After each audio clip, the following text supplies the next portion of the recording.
Right, YouTube, I'm in a bit of a rush here, but anyway, welcome to the 11th review of 31 Days of Horror.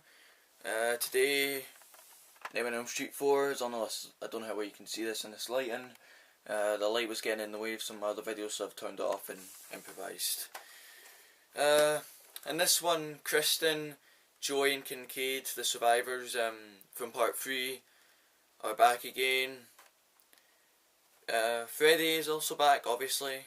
It's a bit weird how he comes back. They did kill him off in part 3. They threw holy water on him and everything. But here, he's still alive. I'm not even going to explain it. It's a weird scene, but who knows. He's back. And he kills all 3 of them off, which I found quite disappointing. Because I did like them all, especially Kincaid. He was a badass. But Kristen has a new thing called Alice, and when Kristen dies, she gives her power to take people into her dreams to Alice. And then Freddy starts going after Alice's friends, and every time he kills one of them, she gains some of their power. So by the end, she's like a tank, basically. She's really hard to fight. Even Freddy has difficulty fighting her. I'll get to the end soon. It's a good one. I like it. It's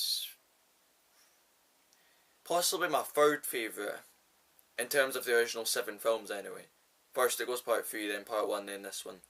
Far from flawless, but it's a solid sequel, especially for what being the third sequel. Where by this point you'd think it'd be getting a little stale, but it keeps going pretty well. The deaths aren't too good in this one. Again, kind of like part 2. Not as bad though. I mean, here he turns a woman. Well, she's holding weights, and he appears above her and like pushes the arms right back, so they snap like right at the joint bit. Then he turns into a cockroach and kills her. I mean, that's pretty cool. He fights a guy, Alice's brother. He does karate, and he fights Freddy in a karate match. Freddy's invisible. Yeah, the guy actually does a pretty good job against Freddy, but then Freddy stabs him with the glove and kills him. This one, I've not really got that much to say about this one, to be honest. It's a good one. I'd check it out. I think the strongest scene by far is the end.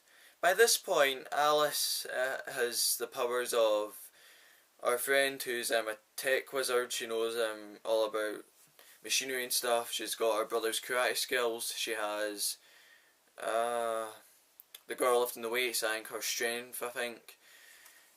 So she's pretty much ready to fight. And fight she does. It's probably one of my favourite scenes in the whole series. She fights Freddy in a cathedral. She blasts him with electricity. She kicks the utter hell out of him. It doesn't kill him though. He keeps coming back, and we expect that. It's a very nicely done scene, and at the end, Alice shows Freddy's reflection to himself, and it somehow kills him. I'm not really sure how it worked, but it let all the children, like every time he killed a child, he'd absorb their soul and it went in his body. But when he sees himself, all the children break free, killing him in the process, and it's probably his best death scene yet. They all burst out his body, they start tearing him apart and everything. No CGI again, practical special effects. Quite disgusting actually, but effective nonetheless. He's dead again. Not permanently, obviously. We go on from this. Quickest review yet, I'd say. Possibly, I'm not sure, but I'd give this one a 8. I think an 8 out of 10. I think that's fair. Far above average. Not flawless, not a perfect sequel, and maybe if Wes Craven worked on it, it could have been a little bit better, but as it is, it's a really good one. Bye for now.